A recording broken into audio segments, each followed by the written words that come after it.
Ang Baby Jumping Festival o El Colacho ay isang natatangi at kakaibang tradisyon na isinasagawa sa Castrillo de Murcia, isang maliit na bayan sa rehiyon ng Burgos, sa hilagang bahagi ng Espanya.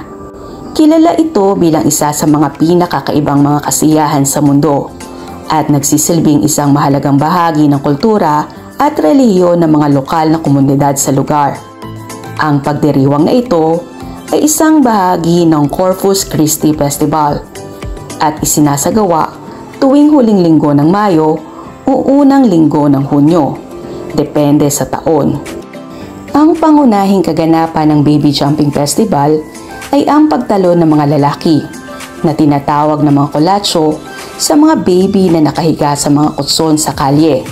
Ang mga kolacho ay mga lalaki na nakasuot ng mga makulay na kasuotan. Karaniwang may mga mukha ng demonyo o mga maskara na nagpapakita ng mga demonyo. Ang mga lalaki ay tumatalon sa mga sanggol na nakalagay sa kalye. Ang layunin ng tradisyon na ito ay upang magbigay ng proteksyon at magpalayo ng mga masamang espiritu mula sa mga bagong panganak na bata. Ayon sa tradisyon, ang ritual ng pagtalon sa mga bata ay isang paraan ng pag-aalis ng kasalanan at pagpapalayas ng masamang espiritu. Ang mga kolacho na tumatalon sa mga bata ay simbolo ng pagsasakripisyo at pag-iwas sa kasamaan. At pinaniniwalaang sa pamamagitan ng ritual na ito, magkakaroon ng proteksyon ng mga bata sa buong taon. Isa rin itong paraan ng pagpapalakas ng pagkakaisa sa komunidad. Bagamat ang ritual ay medyo controversial sa mga hindi pamilyar dito, ang mga lokal ay tinitingnan ito bilang isang mahalagang tradisyon na nagpapakita ng tapang at pananampalataya. Ang mga kolacho ay ginugugol ng ilang linggo sa paghahanda ng kanilang kasuotan at may mga lokal na nagsasagawa ng mga sayaw at iba pang mga aktibidad bago ang ritual ng pagtalon.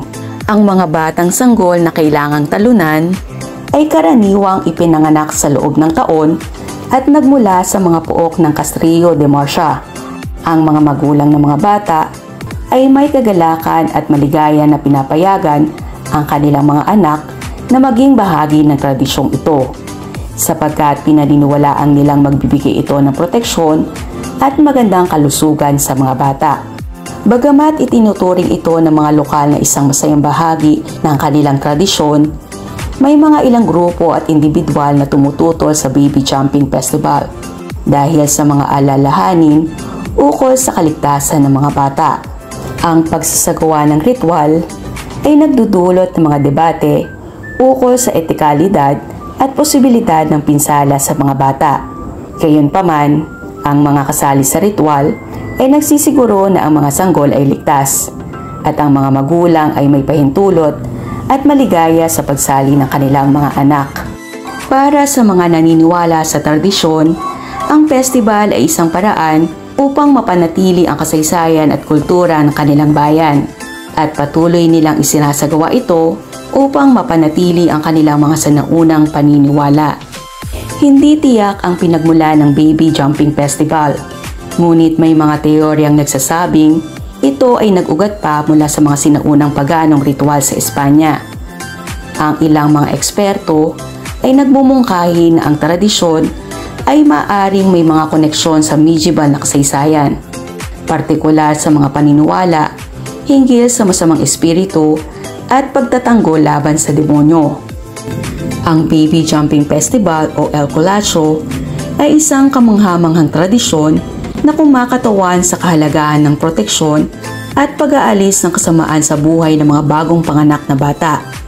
Bagamat ito ay isang medyo kontrobersyal na ritual, itinuturing ito ng mga lokal na isang mahalagang bahagi ng kanilang kasaysayan, kultura at pananampalataya. Sa kabila ng mga isyong kaugnay nito, patuloy itong nagiging simbolo ng pagkakaisa, kaligayahan, at relihiyon sa maliit na bayan ng Castrillo de Murcia.